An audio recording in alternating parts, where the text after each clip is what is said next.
வணக்கம் Kovai Santa Monica study abroad எஜி expo 2025 May 3ஆம் தேதி கோயம்புத்தூரில் உள்ள ரெடிசன் ப்ளூ ஹோட்டலில் எங்களுடன் சேருங்கள். அனைவருக்கும் வணக்கம்.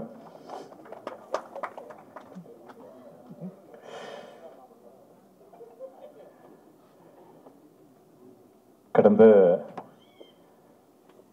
ஒரு 37 இயர்ஸா 200-300 படத்துக்கு மேலே பண்ணியிருக்கேன். ஆனால் கூட உலகத்தில் எங்கே போனாலும் எந்த லாங்குவேஜுக்கு போனாலும் இப்போவும் ஒருத்தர் வந்து ஃபஸ்ட்டு ஹலோ சொல்லும்போது 2 படத்தோட பேரை தான் ஃபஸ்ட்டு சொல்லுவேன். சார் தென்னாலி பஞ்சதந்திரம் அதை சொல்லித்தான்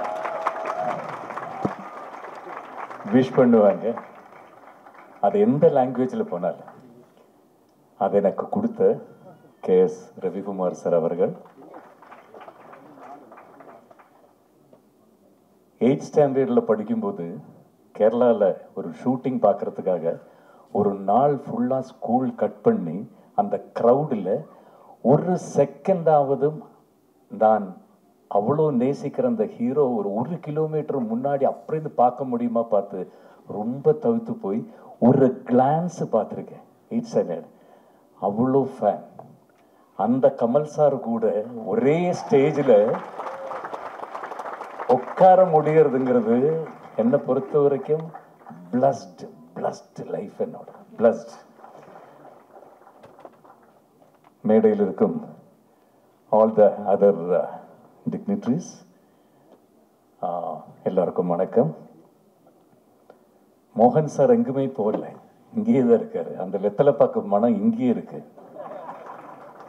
அவரை பார்க்கும் போதெல்லாம் நான் முதல்ல கேட்குறதே சார் கொஞ்சம் கொடுங்க அந்த வெத்தலை பாக்கு. நான் கமல் சார்கிட்ட கூட சொல்லுவேன், வெத்தலை போட்டு ஒருத்தர் பக்கத்தில் வரும்போது இவ்வளோ ஒரு ப்ளசன்ட் ஸ்மெல்லு, அதில் என்னதான் கலந்துருக்காரு. கமல் சார் கூட சொல்லுவார், அதில் ஏதோ ஒரு ட்ரிக் இருக்கு, அந்த செல்லத்தை பார்த்தா தான் தெரியும் சொல்லுவார். அப்படி நான் நினைப்பேன், இவ்வளோ சந்தோஷங்கிறது நமக்கு பல இதில் இருக்கு. இது கண்ணு நிறைய ஒரு சந்தோஷம் சொல்லுவாங்கல்ல, தட்ஸ் ஃப்ரம் ஹார்ட். அந்த மாதிரி ரொம்ப ஒரு இந்த ஈவினிங் எனக்கு அவ்வளோ சந்தோஷமா இருக்குது. என்னென்னா இந்த மேடையில் வந்து உட்கார முடியாது, அதுவும் கிரேசி மோகன் சாரோட அதை பற்றி 2 வார்த்தைகள் பேச முடியாது. கமல் சார் இருக்காரு, all the other major people முன்னாடி உட்காந்துருக்கிறவங்களே ஜாம்பவாங்க, அவங்களுக்கு முன்னாடி நிற்க முடியாது. So blessed. ஸோ நான் ஃபஸ்ட்டு வந்து கிரேசி மோகன் சார் சொல்லும்போது ஒரே ஒரு விஷயம், எனக்கு 2 படங்கள் படங்கிறதுக்கான வாய்ப்பு கிடைச்சது. தென்னாலி பஞ்சதந்திரம். ஒரு ஷூட்டிங்காக நான் ஜம்மு காஷ்மீர் போய் ஒரு 7-8 இயர்ஸ் முன்னாடி. This is from my heart. இதில் எந்த இதுவும் எதுவும் சேர்க்கல, நடந்த கதை. காஷ்மீரில் இப்போ இந்த இஷ்யூ எல்லாம் நடந்த அந்த மாதிரி ஒரு ஏரியா, ரொம்ப ரெஸ்ட்ரிக்டட் ஏரியா. முதல்ல வந்து ஷூட்டிங் குரூப் இன்னொரு இடத்துல ஷூட்டிங் நடந்துகிட்ருக்கு. அப்போது நான் வந்து எனக்கு ஃபஸ்ட்டு ஷூட்டிங் ஸ்டார்ட் ஆகலை. அப்போது இன்னொரு வேன் போனதில் நானும் ஏறி அடுத்த லொக்கேஷனுக்கு போயிட்டேன். கன் ராஜேந்தர்னு ஒருத்தர் இருப்பார், கமல் சாருக்கு எல்லாம் தெரியும், சினிமாவில் வந்து கன் எல்லாம் சப்ளை பண்ணுறேன். இப்போ ராஜேந்திரன் வந்து நிறைய டம்மி கன்ஸ் எல்லாம் கொடுத்துருக்காரு. அந்த வேனில் நான் ஏறி போய் இன்னொரு லொக்கேஷனில் உட்காந்துருந்தேன். அப்போ அவர் அந்த கன்னெல்லாம் அங்கே செட் பண்ணிருந்த போது திடீர்னு கொஞ்சம் மிலிட்ரி ஆஃபீஸர்ஸ் அங்கேருந்து இங்கேருந்து எல்லாம் வந்தாங்க. யார் who are you, why you are sitting here, shooting actor சொல்லவே முடியாது. அவங்க கன் அந்த இடத்துல போகவே கூடாது. அந்த மாதிரி ஒரு இடத்துல, அதுவும் கன் ராஜேந்தர் இவ்வளவு கன்னை வந்து டம்மி கன்னை கீழே போட்டு உட்காந்துருக்காரு சஃபாரி சூட்டோட. தமிழ் ஒருத்தர் இருந்தார் அதுக்குள்ள, அந்த மிலிட்ரி இதில். அவர் ஓடி வந்தார், சார் என்ன நான் ஷூட்டிங் அது ஒன்றும் சொல்லுங்களே சொன்னேன். அவர் தமிழில் வந்து அவர்கிட்ட சொன்னாங்க, அவர் ஒரு ஆக்டர், அதனால ஒன்றும் பண்ணாதீங்க வாங்க சொல்லி என்ன ஒரு இடத்துல கூப்பிட்டு போய் உட்கார வச்சார். ஒரு 10 நிமிஷம் அவர் கூட பேசிகிட்டு இருந்தேன். அவர் வந்து அந்த பார்டரில் ஒரு மலையோட உச்சி மேலே, அவருக்கு அங்கே தான் டியூட்டி. அங்கே வந்து சிலப்போ அந்த டியூட்டி வந்து 15 மணி நேரம் இருக்கும், 20 மணி நேரம் இருக்கும், ஒரே இடத்துல நிற்கணும். அதுக்கப்புறம் இன்னொருத்தர் வரும்போது அந்த டியூட்டி சேஞ்ச் ஆகும்.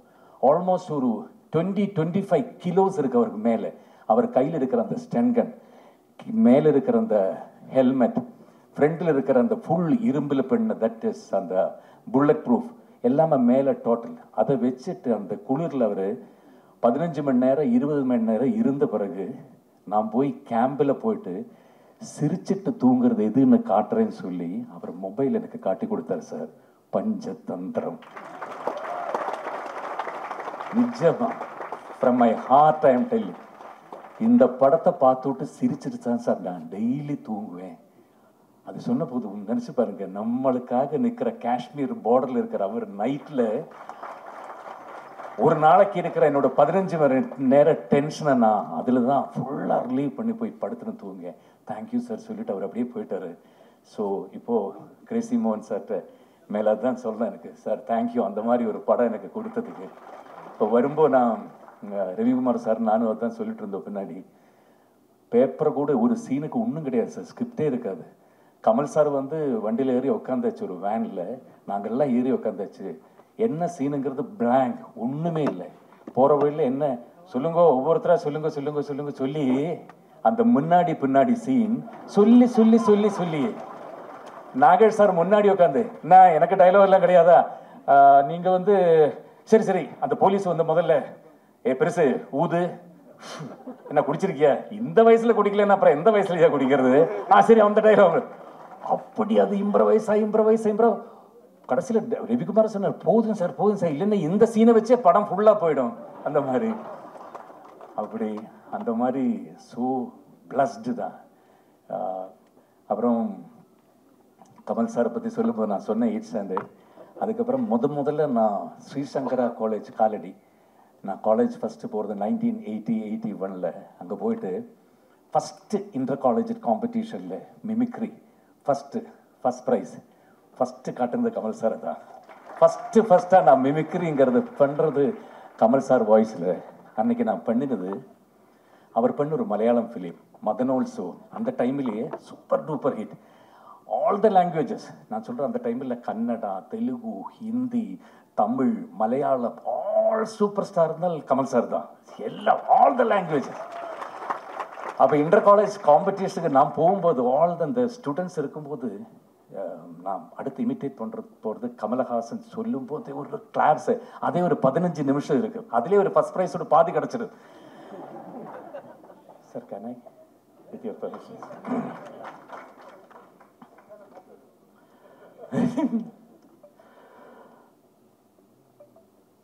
എൽസ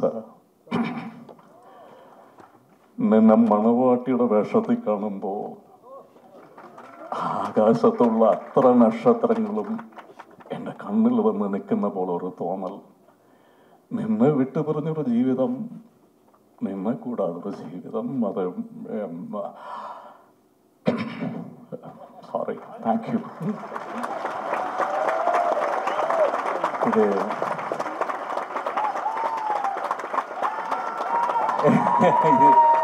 இதை சொல்லித்தான் நான் மிமிக்ரி ஆரம்பிச்சது லைஃப்பில். ஸோ இன்னைக்கு அத்தனை வருஷத்துக்கு அப்புறம் அவர் கூட ஒரு ஸ்டேஜில் பக்கத்தில் உட்கார முடிகிறது திருப்பி எனக்கு அதே தான் மனசில் வந்துட்டு இருக்கு. ரொம்ப சந்தோஷம். தேங்க்யூ பாலாஜி சார், இந்த மாதிரி ஒரு நைஸ் ஈவினிங்க்கு என்னை கூப்பிட்டதுக்கு. All of you thank you so much and Jai Hind. அனைவருக்கும் வணக்கம். அருமையான ஒரு விழா. மறுபடியும் மோகன் சாரை அப்படியே லைவில் கொண்டு வந்து பார்த்துக்கிட்டு இருக்கேன் நான். அவர் பேசினது பழகினது எல்லாமே நிறைய பேசுவார், அப்படியே நின்றுட்டே பேசுவார். எங்களுக்கும் பழக்கம் ரொம்ப. காரணம் வந்து கமல் சார் அந்த மாதிரி தான். அவர்கிட்ட போனால் பேசுறது டைம் போகிறதே தெரியாது. எனக்கு கால் வலிக்கும், சொல்லவும் முடியாது. ஆனால் கமல் சார் 3 மணி நேரம் 4 மணி நேரம் நின்று பேசிட்டு இருப்பார். மோகன் சாரும் அதே மாதிரி தான். எங்கிட்ட தனியாக அதே மாதிரி நிறைய பேசியிருக்காரு. அப்போல்லாம் சொல்லுவார், எனக்கு வந்து நிறைய இன்சல்ட் எல்லாம் ஆகிருக்கு. எனக்கு பிகினிங் ஸ்டேஜில் என்னை வந்து நிறைய பேர் வந்து வேறு மாதிரிலாம் பேசினாங்க, அவாய்ட் பண்ணாங்க. அப்போ தான் வந்து நாங்கள் முடிவு பண்ணேன், சரி தம்பி உடையான் படை கஞ்சான்னு சொல்லுவாங்க, இந்த மாதிரி என் தம்பி வச்சே நம்ம பண்ணிடலான்னு சொல்லிட்டு தான் இப்போ ஆரம்பித்தேன். அது என்ன நடந்தது, யார் அது மாதிரி சொன்னது, அதெல்லாம் இப்போ தேவையில்லை.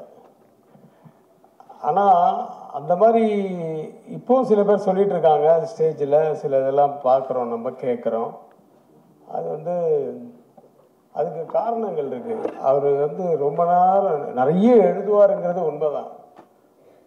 ஒரு படத்துக்கு கேட்டால் 4 படத்துக்கு எழுதுவார். ஆனால் அந்த எழுதுறதுக்கு டைம் ஆகாது அவருக்கு. நடுவில் ஒரு சின்ன சின்ன கேரக்டர்ஸ் பிடிக்கணும், அது வந்தால் தான் இது இன்னும் ஹைலைட் ஆகும் அப்படின்றதுக்காக வெயிட் பண்ணிட்டே இருப்பார், திங்க் பண்ணிகிட்டே இருப்பார். ஒரு 15 நாள் ஒரு பேஜே தாண்டாது, ஒரே பேஜ் தாண்டாது. திடீர்னு கூப்பிடுவாரு, சார் இன்னைக்கு இப்படி ஒரு ஐடியா வந்திருக்கு சார், சூப்பராக இருக்குது சொல்லுங்கள் சார் அப்படின்ட்டு நான் சொல்லுவேன். அவர் கமல் சாருக்கு வருவார், அவர் ஆஃபீஸுக்கு போவோம் நாங்கள் 2 பேரும். அது மிஸ்டர் விஸ்வநாதன் இருக்காரோ இல்லையோ, அவருக்கு கூட ஒரு பிஏ மாதிரி ஒருத்தரை வச்சுக்கிட்டா என்னெல்லாம் இவர் நினைக்கிறாரோ அதை அவர் மூலிமா சொல்லிடலாம். அபி சண்முகியை அவர் போய் தொடாத அளவுக்கு ஒரு ஸ்டாப் பண்ணுறதும் அவராக வச்சுக்கலாம். டெல்லி கணேஷ் கேரக்டர் சொல்கிறாரு, நீங்கள் யோசிச்சு பாருங்க, டெல்லி கணேஷ் கேரக்டர் இல்லைன்னா அபி சண்முகி எவ்வளோ பெரிய மைனஸாக இருந்திருக்கும். அந்த கேரக்டர் உள்ளே வந்து நுழையிறதுக்கு தான் லேட் ஆகுது தவிர டைலாக் உட்காந்தாருன்னு சொல்லிக்கிட்டே இருப்பார். அவர் அசிஸ்டன்ட் ஒருத்தர் இருக்கார், அவர் ஃப்ரெண்டு குகன்.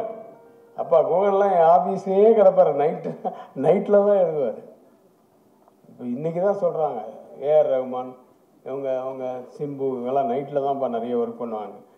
தேசமோகன் சார் எந்த காலத்துலேயும் அவர் நைட்டில் தான் அவர், ஏன்னா அமைதியாக இருக்குமா. 9 மணிக்கு தான் உள்ளே வருவார், வெத்தலை பாகெல்லாம் போட்டு நல்லா சாப்பிட்டு, என்ன சார் தூங்குற நேரத்தில் வரீங்கன்னு, இதான்ப்பா எனக்கு பழக்கம் அப்படின்னு. விடிய எழுதி காலம்புரை விடிஞ்சதுக்கப்புறம் தான் வண்டி எடுத்துகிட்டு போவாங்க. அந்த மாதிரி அந்த கேரக்டர்ஸ் உள்ள வரத்துக்கு தான் அவர் டைம் எடுத்துப்பார், டைலாக் எழுதுறதுக்கு டைமே எடுத்துக்க மாட்டார். அவர் வேறு வந்துக்கிட்டே இருக்கும், ஏன்னா நிற்கவே நிற்காது, போயிட்டே இருக்கும். நம்ம தான் எங்கேயாவது ஸ்டாப் பண்ணணும். அந்த மாதிரி அந்த தம்பி உடையான் படைக்கஞ்சான்னு அவர் சொன்ன மாதிரி அந்த தம்பியை வச்சு அப்புறம் அவர் எங்கேயோ எத்தனையோ நாடகங்கள் இதெல்லாம் பண்ணிட்டு எதாவது பண்ணார். ஆனால் நன்றி கடனாக பண்ணாரா இல்லை ஒரு தொண்டாக பண்ணாரா ஒரு கடமையாக பண்ணாரான்னு தெரியல. அந்த அண்ணனுக்கு இந்த தம்பி என்னெல்லாமோ பண்ணியிருக்காரு. என் ரத்தம் அவர், ரத்தத்தின் ரத்தம் தான் அவர். ஆனால் அவருடைய ரத்தமும் சதயமாக இருந்த அவன் மனைவிக்கு இவருடைய ரத்தமும் சதயமாக இருந்த ஒரு அங்கத்தையே கொடுத்தவர் இவர். அதெல்லாம் நினச்சி கூட பார்க்க முடியல. ஆனால் ஒரே ஒரு மன கஷ்டம் சார் எனக்கு என்னென்னா, வருஷம் நாங்கள் வந்து படங்கள் பண்ணும்போது டெய்லி மீட் பண்ணிப்போம், அது வேறு. படங்கள் பண்ணாத போது எப்படி இருந்தாலும் மே 30th என்னை கூப்பிட்டுருவார். காரணம், மிஸ்ஸஸ் கிரேசி மோகன் மேடமுக்கு அன்றைக்கி தான் பர்த்டே, எனக்கு அன்றைக்கி தான் பர்த்டே. 30th மே கரெக்டாக கூப்பிடுவார். சார் விஷ் யூ த சேம்னு நீங்கள் மட்டும்தான் சொல்ல முடியும், கொஞ்சம் இருக்கோ அப்படின்னு ஃபோன் கொடுப்பார் ஒய்ஃபுக்கிட்ட. Happy birthday, wish you the same அப்படின்னு. அந்த மாதிரி மோகன் சாரோட மிஸ்ஸஸும் நானும் வந்து அந்த ஒரே நாளில் பிறந்ததுனால அவர் கூப்பிடாரு. நான் எந்த ஊரில் இருந்தாலும் கூப்பிடாரு. கடைசியாக அவர் நான் பாலியில் இருக்கேன், அப்போ ஃபோன் பண்ணார். நாங்கள் பேசிகிட்டு இருந்தோம் ஒரு 5 நிமிஷம். அப்போ நான் ஃப்ளைட் ஏற போகிறேன் சார், டைம் ஆகிடுச்சு அப்படின்னு சொன்னேன். போனதுக்கு திரும்பி அங்கேருந்து இறங்கி ஹைதராபாத்தில் இறங்குறேன். ஏன்னா ஹைதராபாத்தில் எனக்கு தெலுங்கு படம் ஒர்க்கு, மிஸ் கால் இருக்குது. மறுபடியும் பண்ணுறேன், அவர் ஃபோனே ரீச் ஆக மாட்டேங்குது. அதோட நான் அப்படியே ஏதோ மறந்துட்டேன். ஒரு 10 நாள் கழித்து அதே இதில் ஃபோன் வருது. அப்பா 10 நாள் கழித்து அவர் டைலாக் கொடுக்குற மாதிரி 10 நாள் கழித்து ஃபோன் பண்ணியிருக்காருன்னு ஃபோன் எடுக்கிறேன். வேறு நியூஸ் வருது. ஒரு 10 நிமிஷம் கழித்து கமல் சார் ஃபோன் பண்ணார். 1 மணி நேரம் பேசிகிட்டு இருந்தோம் ஃபோனில் அவரை பற்றி. ஸோ எல்லாரும் ஒரு காலத்தில் போக வேண்டியது தான். கொஞ்சம் முன்ன போயிட்டார், அதை பற்றி நம்ம நினச்சி பார்க்குறோம். அவரை மறக்கவே முடியாது. ஆனால் இந்த மனுஷன் இருக்கார் பாருங்க, ஆள் தாங்க பார்க்குறதுக்கு அப்படிங்க மனசு. அவர் அண்ணனுக்காக என்னெல்லாமோ செஞ்சாரோ அதில் ஒரு சின்ன பங்கு தான் இன்றைக்கி. இது ஒன்றும் பெரிய விஷயமே இல்லை. இந்த மாதிரி இன்னும் அவர் நிறைய செய்வார் சார். அந்த காலத்தில் வந்து இந்த இன்டர்நெட்டு அதெல்லாம் இருந்ததுன்னா, இப்போ கமல் சார் வந்து எல்லாமே நெட்டில் தான் இருக்கும். அவர் அதில் ஹார்ட் டிஸ்கில் எடுத்து வச்சுருவாங்க. அந்த மாதிரிலாம் இருந்ததுன்னா அபய் சண்முகி இவ்வளோ பேப்பர் தனியாக இருந்தது சார், வெயிட்டுக்கு போட்டாருங்க சார் ஆஃபீஸில். அதெல்லாம் நம்ம எடுத்து வைக்கல, அந்த காலத்தில் கிடையாது. அதெல்லாம் அந்த ஹார்ட் டிஸ்கில் சேர்த்து வைக்கிறது, படமும் சரி அதுவும் சரி. அலைன் சார் வந்து இன்னைக்கு இந்த புக்கு இந்த மாதிரிலாம் புக்கை போட்டு சாஸ்வீதம்னு சொன்னார். நாங்கள் கமல் சார் வந்து அவர் படங்களாக அவருடைய கதைகளோட வசனங்களை பல படங்களாக எடுத்து சாஸ்வதமாக வச்சுருக்காரு, லைப்ரரியில் இருக்குது. என்றைக்கு வேணால் போய் பார்க்கலாம். அவரோட ட்ராமாஸை வந்து அதே மாதிரி புக்ஸாக கொண்டு வந்து ரொம்ப ரொம்ப thanks. Thanks for Jayaramji, Ashant Nehru. நாங்கள் அடிக்கடி நாங்கள் பார்த்துக்கிட்டு அதான் சொல்லுவோம். ரவி சார், ரவி அப்பாசாமி சார், எல்லாருக்கும் நன்றி. கமல் சார் அவர் வந்து மாதவி பாலாஜி சார் ரொம்ப நன்றி சொல்லணும். ஏன்னா ரொம்ப நாள் ஆச்சு அவரை பார்த்து. ஏன்னா அமெரிக்காவுக்கு போகிறதுக்கு முன்னாடி நேராக பார்த்தது. அவரை பார்க்கறதுக்கு, ஜெயராமை பார்க்கறதுக்காவது நம்ம இன்னைக்கு இந்த ஃபங்க்ஷன் போனோன்னு ஓடி வந்தேன். நான் ஆக்சுவலாக திருச்சியிலேருந்து வரேன். திருச்சியில் 13 நாள் ஷூட்டிங், 9 நாள் முடிஞ்சது. இன்னொரு 3 நாள் ஷூட்டிங் இருக்குது பேலன்ஸ். இருந்தாலும் 1ஆம் தேதி கமல் சார் டேட் கொடுத்துருக்கேன், நான் கண்டிப்பாக வரேன்னு சொல்லிட்டு நான் அந்த நைட்டு தான் வந்தேன். திருச்சி மறுபடியும் போனோம். இதை மிஸ் பண்ணக்கூடாது. ஏன்னா இவங்களெல்லாம் பார்க்கறதுக்கு எங்கே இந்த மாதிரி தான் பார்க்க வேண்டியதாக இருக்குது. அவர் ஒரு இதில் இருந்தால் பரவாயில்ல, இந்த பக்கம் அரசியல், இந்த பக்கம் இதுன்னு ஏகப்பட்டு, இந்த பக்கம் படங்கள் எல்லாம் போதாதுன்னு ஏஐ வேற. இப்போ அடுத்தது என்ன கலக்க போகிறார் ஏஐலன்னு அப்படியே ஆச்சரியமாக வெயிட் பண்ணிகிட்டு இருக்கோம். ஸோ ஒரே ஒரு விஷயந்தான், அந்த அஜித் வந்து என்னை இன்னுமே யாரும் தலைன்னு கூப்பிடாதீங்க, ஏகேன்னு கூப்பிடுங்க அப்படி இப்படின்னு சொன்னான். அடுத்த படம் பார்த்தீங்கன்னா அந்த படத்தில் ஃபுல்லாக தலைன்னு தான் கூப்பிட்றாங்க. அவர் நடிச்சிருக்காரு, அவர் டப்பிங் பண்ணியிருக்காரு. அது மாற்றவே முடியாது. அதே மாதிரி தான் உலக நாயகன் என்னை கூப்பிடாதீங்க. நீங்கள் யார் சார் அதை சொல்கிறதுக்கு? நாங்கள் கூப்பிடுவோம். இது வந்து ஒருதலை காதல் மாதிரி. நீங்கள் காதலிக்கன்னா விடுங்க, நாங்கள் உங்கள் காதலிப்போம். You can't stop us. நாங்கள் கூப்பிடுவோம் சார். நீங்கள் என்ன சார் பத்மஸ்ரீ போட்டிருக்கீங்க? பத்மபூஷன்லாம் வாங்கிட்டாங்க நிறைய பேர்.